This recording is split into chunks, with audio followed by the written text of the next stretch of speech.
In this video, we go over how to ride a Lime scooter.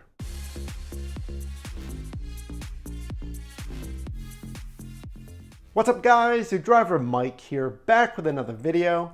This channel is dedicated to the rideshare space, so if you're a driver, a passenger, or someone just interested in the rideshare space, consider subscribing. So once you've downloaded the Lime app and put in your payment information, you will now be in rider mode. When viewing your map, you will see icons which show you which bikes are available, which e-bikes are available, and which scooters are available in your market. Clicking on the icon will show you a pricing breakdown of the scooter, as well as the power remaining and range left on that scooter.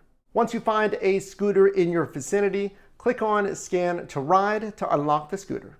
You can unlock your scooter by scanning the QR code found on top of the handlebars, or manually entering the scooter number found here as well. Once scanning your Lime S scooter, you'll hear an audible tone indicating that your ride has begun. To start your scooter, simply kickstart to build some momentum, and then turn the throttle located on the right side of the handlebars.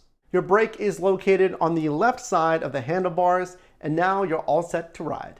Remember, it is required by law, and when using the Lime system, you must also wear a helmet. Helmets are available in active markets if your rider account carries a balance of $10 or higher.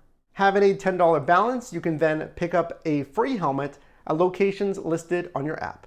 Once on your trip and riding your Lime S scooter, make sure to use bike lanes when possible and permitted by law, and avoid riding on sidewalks. You may also ride your scooter in the road when there's no bike lanes available. When concluding your ride, it's important to also find a safe place to park your scooter.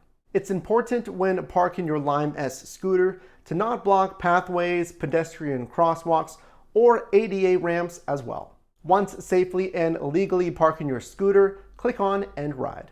You may also be asked to take a picture of your scooter to document parking. Lime has a few options for you to pay for your ride. You can pay as you go, or you can have a subscription service. I hope this Lime S scooter walkthrough was helpful for you. If you have any other questions, feel free to post those in the comments below. Your driver Mike here. I do appreciate you watching. Leave a like if you enjoyed the video, subscribe to join your driver team, and I will see you in the next one.